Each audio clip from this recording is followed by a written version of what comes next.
What's up, guys? So today I'm working on a '06 Chevy Impala SS, and I got the p0442 code. And when I smoke tested it, it was coming out this vent solenoid. It's located on the driver's side rear, like right underneath the passenger side, like where the bumper mounts, pretty much. It's pretty easy to replace this. You can either remove the 10mm bolt and the whole bracket comes out, or you can pry on it and slide it off the bracket. You have an electrical connector right here that I just popped off. And then this hose, just take the clamp off of it and slide the hose off of it. And I already got the new one installed. It's that easy.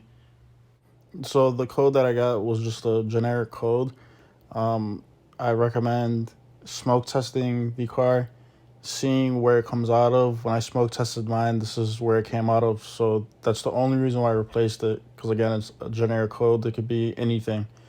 So it's better to get it smoke tested so that way you're not just throwing parts at it and you actually know if it's going to fix it or not. It ended up costing me $40 from AutoZone, so it's not expensive at all. And it's literally like a 5 to 10 minute job max. Let me know if this solved your issue down below in the comments.